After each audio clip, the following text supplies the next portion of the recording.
Bom, então vamos começar falando agora a respeito das síndromes genéticas, com um enfoque nos aspectos clínicos destas síndromes. Antes de mais nada, é importante a gente entender que as síndromes genéticas elas surtem impactos que vão além daqueles que a gente considera quando a gente pensa no assunto. Quando a gente fala de síndrome cromossômica, é muito comum a gente pensar principalmente na síndrome de Down, né, que é uma síndrome que a gente observa assim mais no dia a dia, e a gente geralmente limita-se a pensar somente no que aquilo vai trazer para o paciente, as limitações, as dificuldades.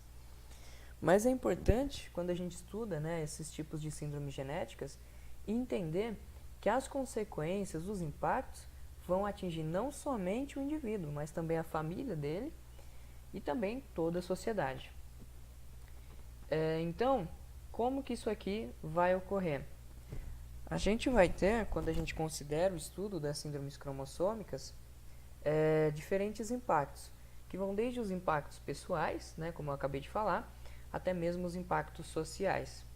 E a gente deve sempre considerar esses impactos. Por quê? Porque os efeitos dele vão atingir não somente o paciente. Então é importante a gente deixar isso bem fixo, né? Porque quando a gente for trabalhar, principalmente na prática, com uma situação dessa, a gente tem que conseguir, né, ter essa sensibilidade. Entender que a gente, sim, tem que cuidar do paciente, tratar, fazer o que for necessário, mas que a gente também tem que ter um olhar ampliado e cuidar também da família, né? E já os impactos sociais, né? É uma questão um pouco mais complicada. Nos impactos pessoais, a gente tem que considerar que as limitações vão muito além daquelas impostas pela doença. A gente tem que pensar também na sociedade, né? Nos estigmas, nos preconceitos, né? Por exemplo, para um portador de síndrome de Down, que tem um mosaicismo ou coisa do tipo, e tem até mesmo condições de trabalhar. Mesmo ele tendo essas condições, é inegável que existem limitações. E na condição de empregador é muito mais fácil você desejar contratar uma pessoa que não tem uma síndrome do que uma pessoa que tem uma síndrome. Então, tem toda uma série de limitações, uma série de dificuldades que aparecem, né, para esta população. Os impactos familiares também são muito importantes. Por quê? Quando a gente estuda e analisa essas questões, a gente vê que há, para os familiares, uma questão até mesmo de luto, quando descobrem que o filho que eles terão, né, terá uma síndrome cromossômica, um problema genético. Porque quando, né, uma família, né, pai, a mãe, descobre que vai ter um filho, imagina toda, né, uma situação típica, na qual vão ter um filho, vai ser tudo muito perfeito, e é natural que eles queiram que o seu filho ou sua filha seja melhor naquilo que irá fazer, que queira uma vida feliz e boa para o filho, que ele conquiste muitas coisas, bons resultados acadêmicos, uma vida profissional bem estabelecida, uma vida financeira muito boa, tem todas essas questões. E aí, de repente, né, quando vem, né, um diagnóstico desse tipo, que pode ser inclusive pré-natal, como a gente vai ver, isso quebra, né, toda essa construção que esses pais construíram em cima dessa gravidez, em cima desse indivíduo que irá vir até a vida. Isso no caso do diagnóstico pré-natal. Então, a gente tem que considerar isso também. Além desse primeiro impacto, o cuidado de uma criança, né, com uma síndrome cromossômica, mesmo que seja Down, né, que é a mais discutida, vai exigir, né, um maior aporte financeiro, vai exigir cuidados especiais, uma maior atenção. E esse preconceito que recai sobre o portador também vai afetar a família. Afinal, nenhum pai quer ver o seu filho sendo vítima de um preconceito. E também os impactos sociais. Essas síndromes são incuráveis e vão gerar, claro, um gasto para o sistema público. Muitos portadores dessas síndromes, a maioria, né, talvez eu possa dizer, não vai poder exercer uma atividade economicamente ativa, então terá sim alguns impactos sociais. Só que esse aqui, né, não acaba sendo o nosso foco por enquanto. Porém, né, diante de todo esse cenário, é importante entender como é que ocorrem essas síndromes. A gente percebe, né, que elas são comentadas, né, com certa frequência, né, não é um assunto obscuro frente à população. Todo mundo, né, já viu alguém com síndrome de Down ou até mesmo alguma outra síndrome. Mas como que isso acontece? Como que ocorre, né, a um nível molecular essas alterações que acabam resultando nessas síndromes. É isso que a gente vai ver agora. Então, primeiro ponto, né? A gente definiu o objeto do nosso estudo, que são as síndromes cromossômicas, que são síndromes genéticas que mexem na estrutura dos cromossomos, como a gente vai ver melhor agora. Definimos também quais são os impactos. Então, agora, né, eu acho que, né, a gente já está capacitado para adentrar melhor o estudo disso aqui, de uma forma mais específica. Então, aqui em cima, né, eu coloquei uma imagem de uma divisão celular. Por quê? Porque a maioria dos problemas relacionados às síndromes cromossômicas surge aqui neste processo, quando uma célula vai se dividir, seja por mitose, que é menos comum, ou, mais comumente, na meiose. Mitose e meiose são processos de divisões celulares. Se você não está entendendo essa parte, tem outras videoaulas na internet e futuramente eu posso acabar fazendo um vídeo a respeito disso. Mas eu vou partir do pressuposto que você tem pelo menos uma pequena noção, né, desses processos. Também não precisa ser nada muito aprofundado. A questão é que durante esse processo de divisão celular eu vou ter, né, o meu material genético dentro da célula e ele também vai ter que se duplicar para poder ser dividido. Afinal, as células filhas, ou seja, as células que vão nascer, por assim dizer, desta divisão celular, de uma célula mãe, elas precisam, né, ter todo esse material genético. Pensa que todas as células do seu corpo, que são 65 trilhões, mais ou menos, todas elas têm o seu material genético inteiro, do começo ao fim. Então, uma pequena célula, que constitui uma parte da pele lá na ponta do seu pé, ela tem, né, o material genético que codifica a criação, por exemplo, do seu coração, do seu cérebro. Tudo isso é importante. E a gente tem que entender que qualquer alteração no material genético vai trazer, né, ou pode trazer algum problema. Nem sempre, mas pode trazer. Quando a gente fala dessas síndromes cromossômicas, a gente está diretamente falando a respeito de problemas na divisão celular. Muitas vezes é isso. Então, por isso que eu quis colocar esse enfoque aqui. É claro, ao decorrer do vídeo, eu também vou mostrar outras formas pelas quais isso pode ocorrer. Mas a cerne, né, o grosso aqui, sabe, a maioria dos casos está relacionada com isso aqui, com problemas durante o processo de divisão celular. Então, né, aqui eu tenho a célula original, ela duplica o seu material genético.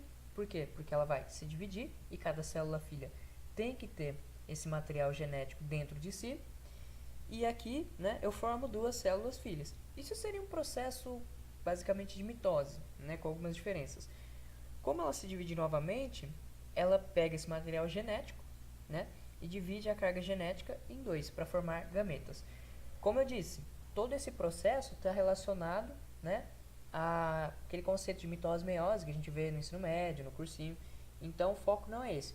O que eu quero deixar claro aqui com esse slide, com essa etapa, é que apesar de existirem outras formas pelas quais a gente pode levar uma mutação genética, no caso das síndromes cromossômicas, uma grande parte, né, dessa questão vai se desenvolver devido a problemas nesse processo aqui, em especial o de meiose. Então aqui, qual que é o grande problema? É a não disjunção durante a divisão celular ou então alterações estruturais. O que eu estou querendo dizer com isso daqui? Bom, eu tenho aqui, né, uma célula, né, e aqui uma outra célula. Aqui no caso é a célula, né, que vai dar origem a um óvulo e aqui um espermatozoide.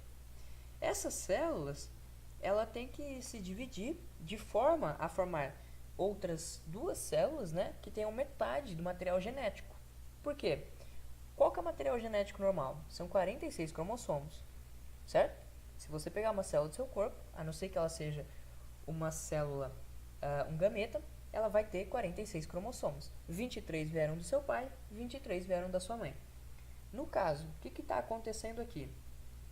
Eu tinha uma célula normal, né, da sua mãe, por exemplo, com 46 cromossomos, e ela fez, né, um processo de meiose. Então, ela fez a meiose 1, e aqui, né, ela vai fazer a meiose 2. O que aconteceu durante esse processo que está sendo mostrado aqui?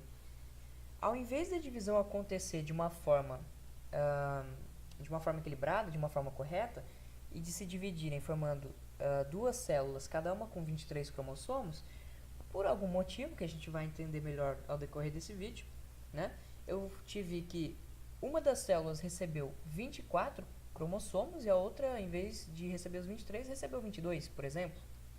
Então, o que eu acabei tendo no final? Eu acabei formando aqui, né, ao final do processo, uma célula que, após ser fertilizadas, tinha 45 cromossomos ao invés de 46, e pode ocorrer o contrário, obviamente. Eu formo aqui uma célula que, ao invés de ter 46 cromossomos, né, tem 47 cromossomos, ou seja, eu tenho uma trissomia. E são essas trissomias que vão ser grande causa das síndromes que a gente vai ver nesse vídeo. Mas não descartem a monossomia, por favor, gente. A monossomia também vai trazer algumas síndromes e a gente vai ver agora elas uma por uma. Eu espero que vocês tenham compreendido que, apesar de existirem diferentes formas de mutações, né, o foco desse vídeo são as alterações cromossômicas e que a maior parte delas advém do processo de divisão celular, em especial durante a meiose, que é o meio pelo qual se formam gametas, tudo bem? Se você entendeu isso, né, então a gente pode agora prosseguir, né, para uma próxima etapa. Então aqui eu quis colocar um pequeno resumo, né, talvez não tão pequeno assim, né, das mutações cromossômicas principais. Eu coloquei aqui essa tabelinha para dar para você ter uma noção melhor do que está acontecendo, do que está levando à ocorrência dessas síndromes e também, né, trazer para você o entendimento de que nem sempre uma síndrome, por exemplo, a síndrome de Down mesmo, nem sempre ela vai ser causada de uma mesma forma.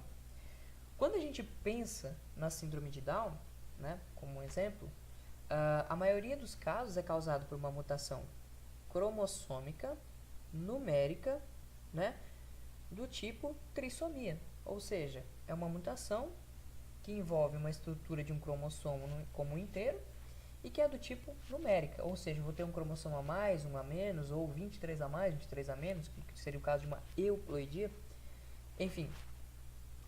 Porém, eu tenho que lembrar que existem mutações estruturais. É como se eu pegasse o cromossomo, quebrasse um pedaço dele, né, e, por exemplo, mandasse ele embora. Ou então quebrasse um pedaço de um cromossomo e mandasse esse pedaço para um outro cromossomo, tirasse uma parte do cromossomo 3 e mandasse para o cromossomo 7, coisas desse tipo.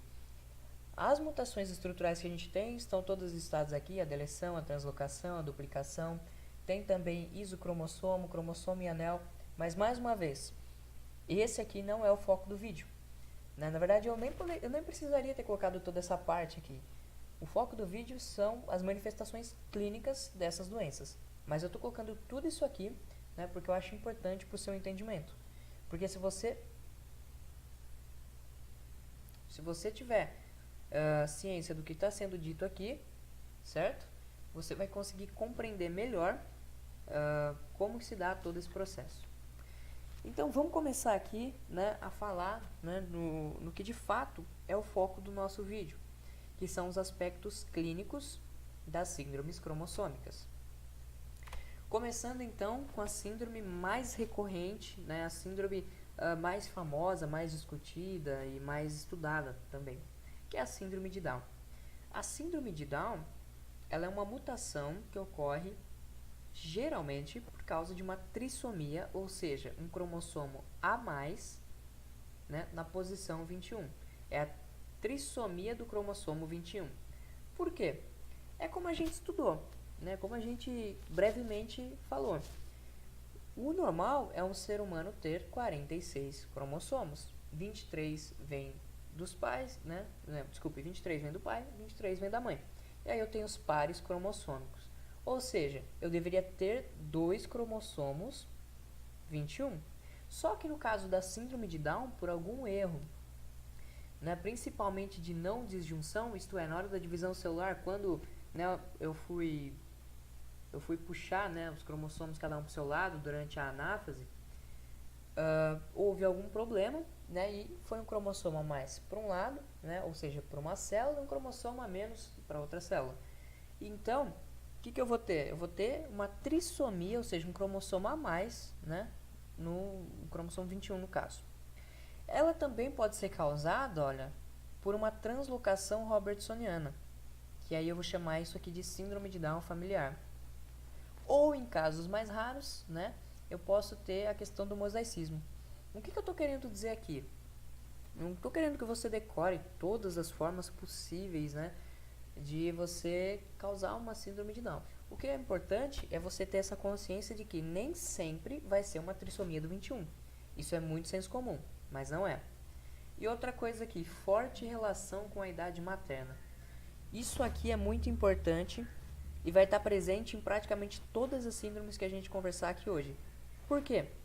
Pensa que a mulher, ela começa a formar os seus óvulos durante o período embrionário. Ela ainda é um embrião, eu já tenho a migração, né, de células germinativas, eu já começo, né, a formar o ovócito, e ele vai ficar parado, e esse processo vai continuar durante a puberdade. Porém, aqueles ovócitos que começaram a ser formados lá no período embrionário, eles vão estar presentes nessa mulher por anos. Então, uma mulher que tem 35 anos, 40 anos, né, ela vai ter esses ovócitos dentro dela a todo esse tempo. Então, a chance de acontecer algum erro quando eu vou, né, fazer a disjunção desses cromossomos é muito maior. E é por isso que, quanto maior a idade materna, maior é a chance, né, para o desenvolvimento de uma síndrome cromossômica. Não só a síndrome de Down, mas algumas outras que a gente também vai ver. E agora sim, aspectos clínicos. Como é que eu vou olhar para um paciente e falar, tem síndrome de Down ou não tem? Lembrando que, muito importante, nem sempre eu vou ter uma expressão fenotípica tão acentuada. Então é importante entender que, apesar de ter todas essas características do portador, eu sempre preciso fazer o quê? Um teste diagnóstico. Ele sim vai me dizer, sim, essa pessoa tem a síndrome tal.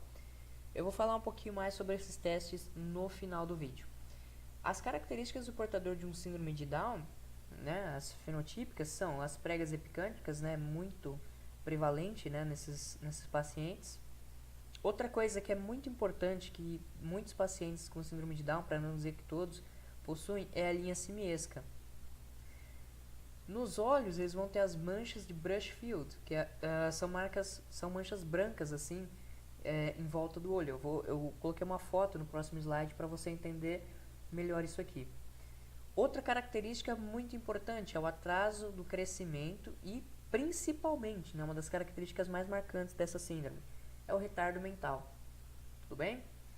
Então, né, aqui a gente tem outras características, né, como uma língua protusa e sulcada, a gente tem uma orelha dismórfica, né, ou seja, deformada, a gente tem o megacólon, mas o que eu quero deixar aqui para vocês é que, apesar desse conjunto de características, eu posso ter muita variação. Nem sempre o paciente vai ter toda essa apresentação. Então, a gente precisa ter esse conhecimento e essa sensibilidade. Aqui, olha, eu coloquei uma imagem, né, das manchas de Brushfield, né? Porque é importante que você tenha esse conhecimento. Porque se um dia você, estudante de medicina, fisioterapia, enfermagem, seja qual área da saúde for, se deparar com uma situação dessa, né, você ter o conhecimento do que é, né, essa mancha de Brushfield. E aqui, né, a prega ou linha simiesca. Então, se você olhar sua mão, provavelmente ela vai ter uma configuração assim. Você vai ver uma prega ou uma linha, né, de um lado e outra do outro, elas não se encontram. Quando a gente pega um portador de síndrome de Down, é muito comum, né, que a gente tenha uma linha, né, bem expressiva na mão dele e contínua, que vai de uma parte a outra, né, da mão. E outra coisa que eu quero deixar aqui bem claro e que é muito importante. A gente pode ter no portador de síndrome de Down problemas cardíacos congênitos. Aqui, ó, 40%, né, dos pacientes com síndrome de Down tem alguma cardiopatia congênita. Então, isso é muito importante. Se você tiver a capacidade, né, por exemplo, e fizer um diagnóstico pré-natal, é possível você já se preparar para isso, entendeu? Para essa grande chance de um problema cardíaco. Então, isso aí também traz a importância de um diagnóstico precoce, certo? Outra síndrome aqui, a síndrome de Patau. A síndrome de Patau, ela é uma das síndromes assim, né, e eu creio que eu possa dizer que é a síndrome mais expressiva, é a síndrome mais forte, mais intensa. Ela é responsável, né, pelo retardo mental severo, é muito mais acentuado do que na síndrome de Down e até mesmo do que nas outras síndromes que a gente ainda vai discutir. E, como eu coloquei aqui, ela é altamente fatal, né? Então, 80% dos portadores dessa síndrome vão morrer antes de completar 1 ano de idade. E mais uma vez aqui, forte relação com a idade materna. Coloque isso na sua cabeça, meu amigo, minha amiga. Se você tiver uma gestante, né, e você tem que sempre prestar atenção nisso, a idade dela, certo? Por quê? Porque, como a gente discutiu, quanto maior a idade materna, maior o risco de uma alteração cromossômica. Isso é muito importante. Tudo bem? Quais são os aspectos clínicos da síndrome de Patau? Como é que eu vou olhar, né, para um paciente e pelo menos suspeitar, né, de que ele tenha essa síndrome? A gente vai ter, em muitos casos, né, o que é muito comumente chamado de lábio leporino, que no caso é a fenda palatina, certo? A criança vai ter a tendência a deixar os punhos cerrados, né, a mãozinha fechada, como você pode ver aqui na imagem. As plantas dos pés são arqueadas, pode ter problemas nos olhos, né? Inclusive, né, pode ter existem casos onde a criança nasce com um único olho, bem aqui no meio, né, o que é ciclopia, certo? Surdez, problemas cardíacos e o principal, né, o que é a grande característica dessa síndrome? É o retardo mental assim mais acentuado de todas essas síndromes. Polidactilia também é muito comum, ou seja, o que é polidactilia? É um número de dedos acima do normal. Então, era para ter 5 dedos numa mão, a criança tem 6, 7 ou até mais. E aqui, né, só aquela informação que eu dei para vocês. 80%, né, de morte desses pacientes até o 1º ano de vida. Então, é uma mortalidade muito alta. Muito provavelmente você não vai ver um paciente com essa síndrome, né, com 5, 6, 7 anos ou qualquer valor acima disso. Bem? Síndrome de Edwards. A síndrome de Edwards também tem uma elevada mortalidade prematura, então não só na de Patau, né, mas a de Edwards e outras síndromes também vão ter esse problema. Eu não coloquei aqui, mas a síndrome de Edwards ela é muito recorrente em meninas, é muito mais comum em mulheres, tudo bem? E outra coisa aqui que eu estou buscando sempre deixar isso bem claro, pode haver um mosaicismo, né? E na maioria dos casos ela é causada por uma trissomia do 18. É aquilo que eu estou batendo na tecla o tempo inteiro. Não é sempre a mesma causa. Síndrome de Down não é sempre uma trissomia do 21. A síndrome de Patau não é sempre uma trissomia do 13. Por quê? Porque existem condições que vão levar a essas síndromes e que são causadas por mutações que não são numéricas, mas sim estruturais. Eu estou dando ênfase nas numéricas porque ampla maioria dos casos, 80, 85, sabe, por cento dos casos são causados, né, por essa mutação numérica. A síndrome de Edwards ela é causada em sua grande maioria por uma trissomia do cromossomo 18. E aqui, né, um dado importante, 50% dos portadores dessa doença vai morrer no 1º mês de vida e apenas de 5 a 10% vai sobreviver até o 1º ano. E quem sobrevive, como está aqui, vai ter um grave comprometimento mental. Aí que a gente tem que lembrar de todos aqueles impactos que a gente viu no começo do vídeo. Quais são os aspectos clínicos que a gente vai observar num portador da síndrome de Edwards? A gente vai ter então olhos pequenos, fendas orofaciais, malformações no sistema nervoso central. Imagina daí o tanto de complicações que a gente pode ter. Retardo no desenvolvimento mental, polidactilia e aplasia cutis. A aplasia cutis, gente, presta atenção, né? Eu tenho um colega, o pai dele é médico, já pegou o caso disso.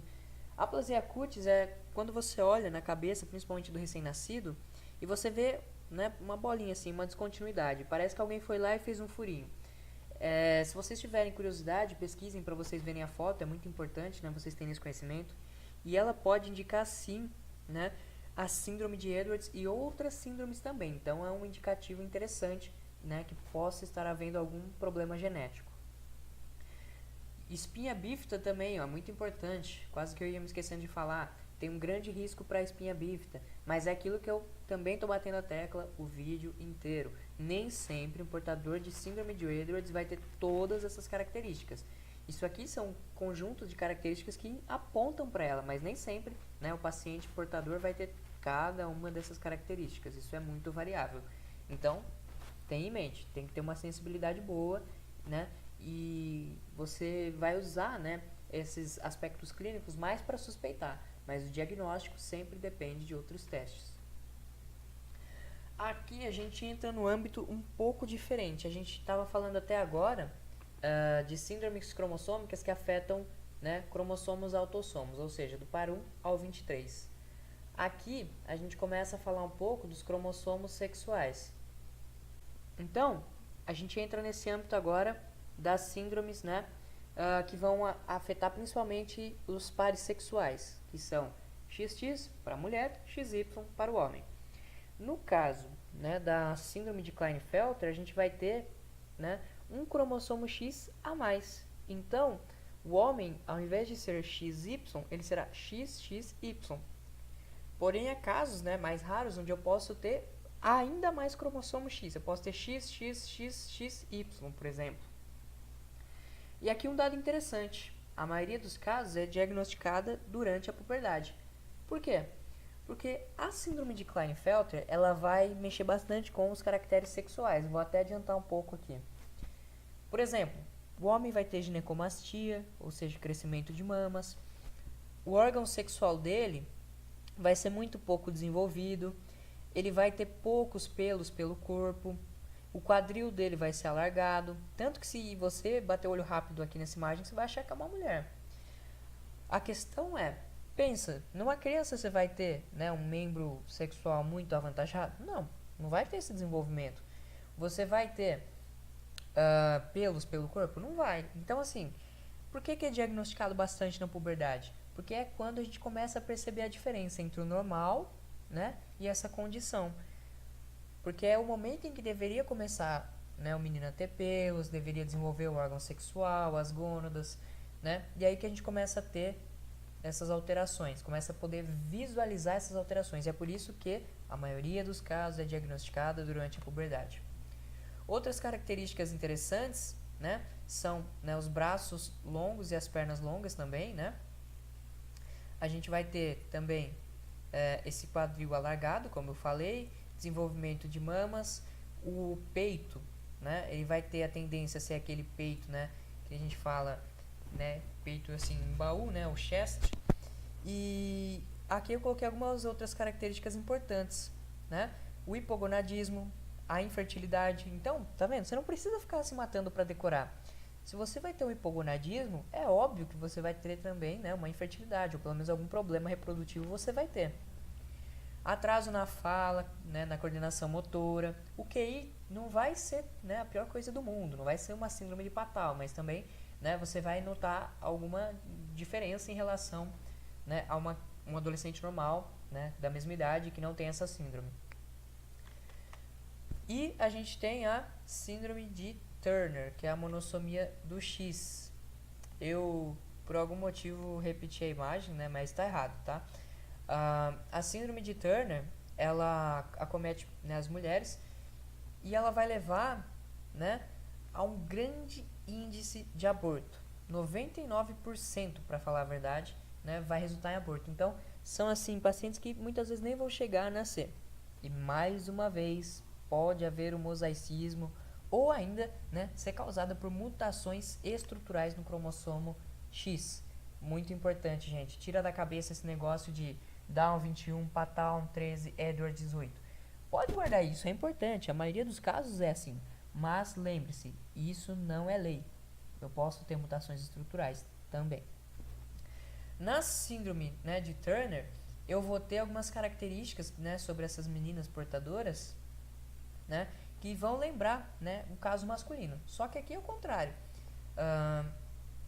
Uma característica muito importante, que é muito marcante, é chamada de pescoço alado. Depois, né, vocês pesquisem para ver como que é mais ou menos, né, essa questão do pescoço alado. Aqui, ele tentou representar, mas eu acho que não dá para ver muito bem nesse desenho.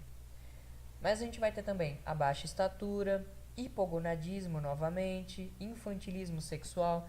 Então você vai olhar, né, para o órgão dessa menina, ele vai ser pouco desenvolvido, né, vai parecer realmente de uma criança. E, né, claro, infertilidade e tudo aquilo que a gente viu também na síndrome de Klinefelter. Aqui na de Klinefelter também é importante notar que muitas dessas características têm causa hormonal. Então, a secreção de hormônios nesse carinha aqui vai estar toda desregulada. É por isso que ele vai desenvolver mamas, é por isso que ele vai ter alguns caracteres que vão lembrar, né, mais uma mulher do que um homem.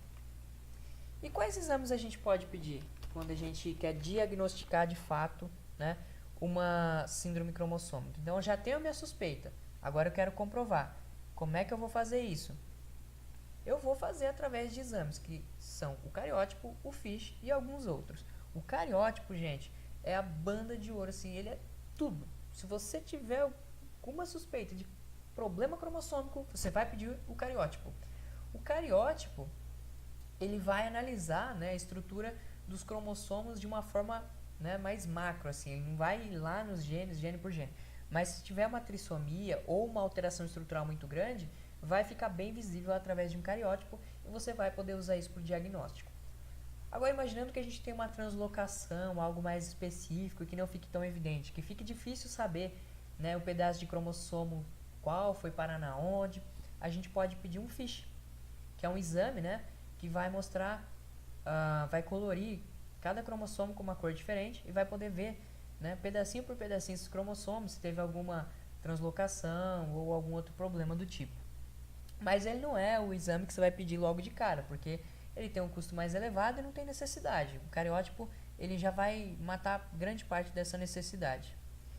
E outros exames, né, como, por exemplo, os exames pré-natais, que aí não são diagnósticos em grande parte, né, como, por exemplo, uma translucência nucal, dosagem de alfa-fetoproteína, mas isso já dá assunto para um outro vídeo. Então é isso, pessoal. Eu espero que tenha ajudado, né, e que eu tenha conseguido ampliar um pouco a visão de vocês. Esse foi o grande objetivo do vídeo. Qualquer dúvida é só deixar nos comentários, sugestões, críticas, reclamações, pedidos, se quiser complementar, tudo que for preciso, tá bom? Muito obrigado, se inscreva no canal se você ainda não é inscrito e compartilhe com seus amigos, né, principalmente da área da saúde, para que a gente possa desenvolver um trabalho cada vez mais legal. É isso, pessoal, até o próximo vídeo e falou!